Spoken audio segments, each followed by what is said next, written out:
And welcome everybody to episode number 38 of the Fighting Irish Daily Blitz. I'm your host, Rob Fidoff, also known as RPT. You can find me on Twitter at P Fidoff. Again, that's at P as in Paul, T as in Tom, HIT as in Tom again, OFF Frank for all Notre Dame athletic updates. Please go to my Twitter account. So for episode number 38, this is going to be the USC recap. But real quick, I just want to go over our opponent's winning percentage as of, week 13. And I will have a podcast on this next week as we find out what bowl we're going to go to. Obviously, it's not going to be the Cotton Bowl. It's probably either going to be the Gator Bowl, Holiday Bowl, or Cheez-It Bowl of all bowls. But I'll take any bowl I can get right now. So for the USC game, a game of missed opportunities. We got down 10-0 right away. We were trying to claw our way back in, and it was easier said than done. I thought it was ironic that I thought we would out physical USC in the trenches, especially in the running game, both running the ball and stopping the run. It was the total opposite. USC ran the ball effectively. That pretty much won them the game, plus the 2 turnovers we gave up. But we could not stop their run. And that shocked me. So more or less, we got out Notre Damed. I heard that term last night in some other podcasts, and that's true. We were supposed to be the more physical team, not the finesse team that USC was. And they just exploited that last night.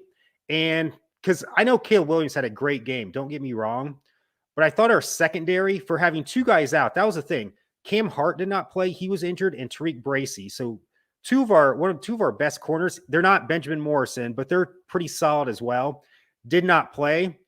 But I thought, except for, a couple plays, they did not get beat going deep at all. You give Caleb Williams that much time to throw, you can't cover the receivers that long.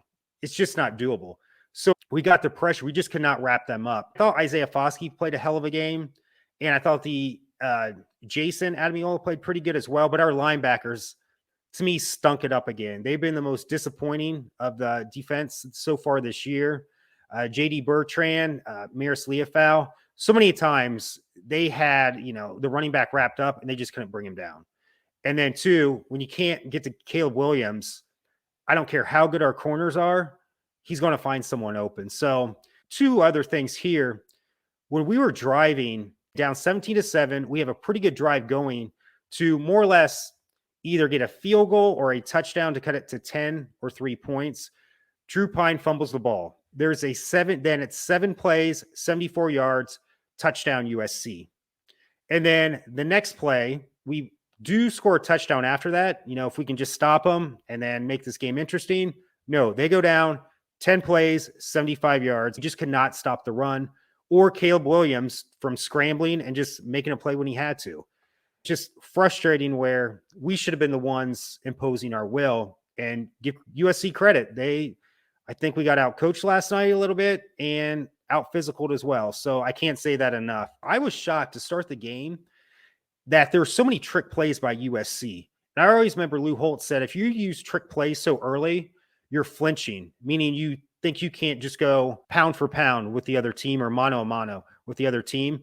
And I thought, maybe they don't feel like they can go toe-to-toe. That's where I'm looking for, toe-to-toe with Notre Dame. And that's why they're using all these trick plays. But then they got away from that, and then they just pretty much smash mouth football like what Notre Dame was known for these last 5 weeks. So it is what it is. Once we settled down offensively and didn't make mistakes, 2 huge turnovers by Drew Pine, we were pretty much neck and neck. 22 first downs for Notre Dame, 23 USC. Third down efficiency, 5 of 7. However, we had a bad 4th down, 0 for 1 there. Dumb play call by Tommy Reese there. I mean, we've done that quarterback sneak with tight end Mitchell Evans probably 5 weeks in a row now. And when USC bunches them together, there's no way you're going to get that. They should run a fake or spread them out a little bit to do a sneak like that. Dumb play, but we were 0 for 1 with 4th downs. Only 90 yards rushing. We had to get out of that game plan to get back into the game. And then 204 for USC. Again, unacceptable. They averaged 5.2 yards per rush. We had 3.5. And then, again, the 2 huge turnovers. Drew Pine, he had an interception and a fumble. Both of those led to 14 points. Caleb Williams, 18 out of 22 for 232. Only 1 touchdown pass, but 0 interceptions. That's the key. They did not turn the ball over. And he did run the ball for 9 times for 35 yards. And he had 3 TDs right there. And that killed us. And that's his Heisman moment. As I said, barring a total collapse, like I said, for the instant breakdown last night, unless he totally shits the bed against Utah in the Pac-12 championship game, he is the Heisman Trophy winner. He had his moment like Carson Palmer in 2002. When he beat Notre Dame, he won the Heisman. 2004, when Matt Leinart had a great game against Notre Dame at the Coliseum, he wins the Heisman. That's the thing. USC has a great game by their quarterback against Notre Dame, final game of the season. And if they're already a Heisman Trophy candidate and they do well in that game, they pretty much win the Heisman. And that's what's going to happen this year, barring a major collapse. USC never had their real punter come out. They did have 1 4th down that they did convert, but then the other 2, it looked like they were going to go for it, but then Caleb Williams just backed up and then punted on his own. He had 2 punts for a total of 84 yards and a long of 58. So the guy does it all. Said he's going to win the Heisman Trophy winner. He punted well for them as well. But the one thing was, the last punt that they did like that, he punted it to the 10-yard line, but he had the whole field to go. He could have probably ran that back, and then it's down to 3 points. However, he did a fair catch, but had he just kept going, I think it's, we're down to 3 points. And what happens next, I believe you get a 1st down after that, and then Drew Pine throws an interception, and that's pretty much the ball game. They score another touchdown off of that. Disappointing loss. How we won that game, we're probably going to the Cotton Bowl, but we're not. Probably going to be either the Holiday Bowl, the Cheez-It Bowl, or the Gator Bowl. I believe the Gator Bowl is on New Year's Day. We'll break that down more next week once we know where we're actually going, and then I'll give you all the details. 8-4 is not what Notre Dame's about. We're about winning championships and getting into the playoffs. I can't reiterate this enough. This is going to be Marcus Freeman's worst quarterback that he has going forward, unless for some weird coincidence, like, injuries next year. I mean, you never know.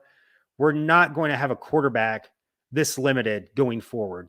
There's going to be so much more talent on this Notre Dame team and more seasoned talent. They have a year under their belt under this coaching staff. Whether this coaching staff changes a little bit next year, whether Tommy Rees is there on the offense or Al Golden's on the defense, that's to be determined yet. But there's going to be some more similar aspects to the team next year. That's what I'm trying to say.